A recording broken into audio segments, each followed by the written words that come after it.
नमस्कार दोस्तों, आज आप मेरे चैनल पर सबसे अच्छे, सबसे कठिन और विशाल खाने पर वीडियो देखेंगे। फिल्मांकन में पूरे 4 दिन लगे और इसकी तुलना में एक विशाल हॉट डॉग, पिज्जा, शार्मा और किंडर जॉय बिल्कुल भी बड़े हैं। ये एक विशाल सैंडविच है जिसका वजन ध्यान दे 200 किलोग्राम से अधिक है। तो चलते हैं, हम किराने की दुकान पर जाएंगे। हमें बहुत सारे लाल प्याज, टमाटर, 3 बक्से चाहिए, सैलड का 1 डिब्बा, मेयोनीज की 2 बाल्टी, चिकन फिले 5 किलोग्राम 8 पैक, 4 किलोग्राम प्रत्येक पोर्क लाइन के 4 पैकेज, केचप की 1 बाल्टी भी, हॉर्स रेडिश और कुछ हॉट सॉस का 1 पैकेज, चीज के 5 किलोग्राम का बैरल, आटे का 1 बैग, खमीर, 1 किलोग्राम नमक और काउंटर पर जाएंगे। हमने इन सभी उत्पादों के लिए $368 खर्च किए। आप सोच रहे होंगे कि अब खाना बनाने जाएंगे, लेकिन नहीं। इस प्रोजेक्ट के लिए हम एक बहुत बड़े स्टोव की आवश्यकता होगी।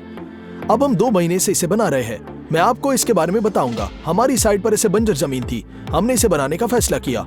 चूल्हे के लिए ईंटों को एक गुच्छा कर दिया, लाल बाहर की तरफ और अंदर की तरफ एंटी फ्लेम। चंदवा के लिए सपोर्ट भी लगाया और बनाया है। हमने एक बाड़ लगाई, लॉन बिछाया गया, टाइलें रखी, बैकग्राउंड के लिए एक पैचेस के पूरी दीवार बनाई गई, तुई लगाई, चूल्हे के एक स्मोकर बनाया गया, अग्निरोधक ग्लास के साथ बने दरवाजे, लाइट चालू की जाएगी और बर्नर लगाया जाएगा। हमने छत को बना दिया और इसके नीचे कपड़ा फैलाया ताकि प्रकाश बेहतर तरीके से फैल जाए। अंत में ये सब ऐसे दिखता है। मैं सहमत हूँ, ये सब अच्छा बना। अब हम आसानी से स्टफ पर बड़े पैमाने पर कुकिंग कर सकते हैं। तो चलो खाना बनाना शुरू करेंगे। पहली चीज जो हमें करनी होगी वो है डो। हम ईंटों पर विशाल फ्राइंग पैन रखेंगे। इसे एक फिल्म के साथ कवर करते हैं। हम बैग लेते हैं, इसे काटेंगे और 40 किलोग्राम आटा डालते हैं।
सबसे पहले चलो सबसे कठिन काम, मांस। हमें 2 बेसिन लेते हैं, वैक्यूम पैकेज खोलेंगे और मांस को सीधे बेसिन में डालते हैं।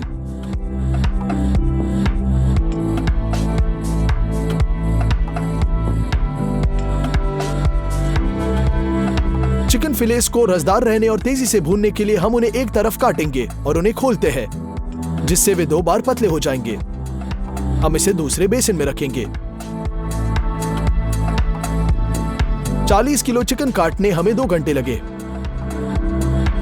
जब पूरा बेसिन भर जाएगा तो ब्रेस्ट को अच्छी तरह से नमक लगाएंगे और तेल डालेंगे। बहुत अच्छी तरह से मिलाते हैं। चिकन को छाटा गया। अब सुअर का मांस। इसके ऊपर बहुत अधिक फैट होता है जिसे हम स्वाभाविक रूप से काटेंगे। उसी समय हम कम से कम मांस को नुकसान पहुंचाएंगे। टुकड़े पर एक मांसपेशी भी होती है, बस अपने गिर जाती है। हम इसे काट दिया। इसके बाद हम प्रत्येक टुकड़े को स्ट्रिप्स में लंबाई में काटेंगे।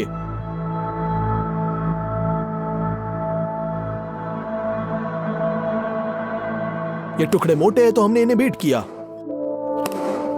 हम इन सभी परतों को मेज पर बिछाएंगे, अच्छी तरह से नमकीन करेंगे, तेल से चिकना करेंगे, पलट देंगे और दूसरी तरफ भी यही बात दोहराएंगे। हो गया। लेकिन सवाल यह है कि इन सभी टुकड़ों को तलने के लिए क्या है? आपको जवाब दूंगा, इस तरह का बड़ा ग्रिल। हमें चाहिए बहुत सारा कोयला,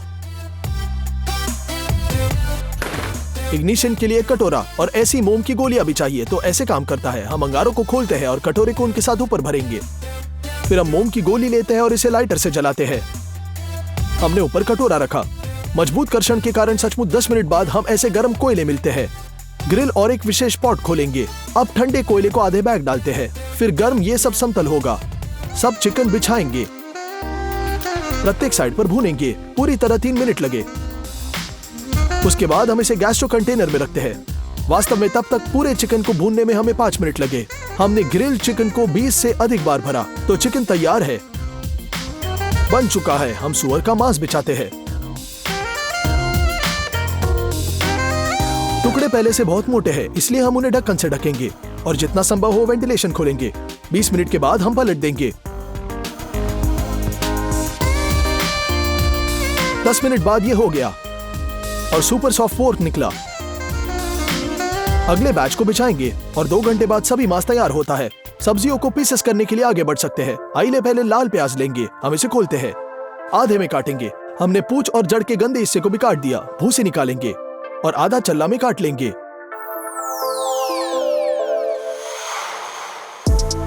5 किलोग्राम कटा हुआ प्याज हमारे लिए पर्याप्त होगा। हमने सभी टमाटरों का एक बड़ा लिब्बा में डाल दिया। अब एक टमाटर लेते हैं, इसे आधे में काटेंगे।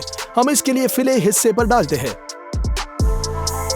और इसे स्लाइसेस में काटेंगे। हम ये सब गैस्ट्रो कंटेनर में डंप करेंगे।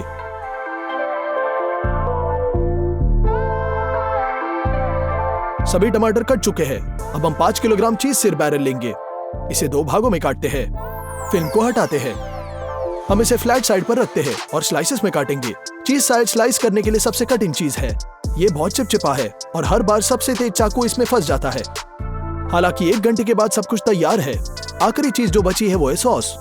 उसके लिए हम मेयोनीज के 2 बाल्टियां लेते हैं, केचप की 1 बाल्टी, हॉर्स रेडिश का 1 पैकेज और कुछ हॉट सॉस लेते हैं। मेयोनीज वाली बाल्टी खोलते हैं और इसे बेसिन में डालेंगे। केचप खोलेंगे और फिल्म को हटा देते हैं, इसे भी जोड़ेंगे। हॉर्स रेडिश का पैकेट निचोड़ेंगे और आखिरी हॉट सॉस खोलेंगे और बोतल का आधा हिस्सा डालते हैं। केवल मिक्स करना बाकी है। अंत में सभी तैयार प्रोडक्ट्स को हमें आवश्यकता होगी। अब हमारा सैंडविच असेंबल करेंगे। हम फिल्म पर यही रख देंगे। सबसे निचली परत ब्रेड का पहला टुकड़ा है।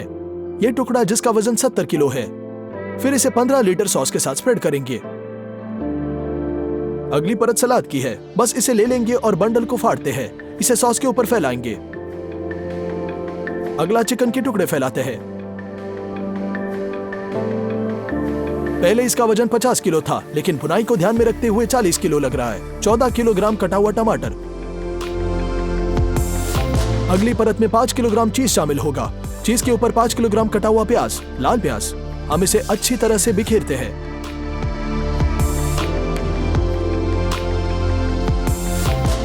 ऊपर सुअर के मांस के बड़े टुकड़े फैलाएंगे। पहले उनका वजन 16 किलो था, डिनर को ध्यान में रखते हुए 12। हम चिकन के अवशेषों के साथ मांस के बीच खाली जगह को भरेंगे।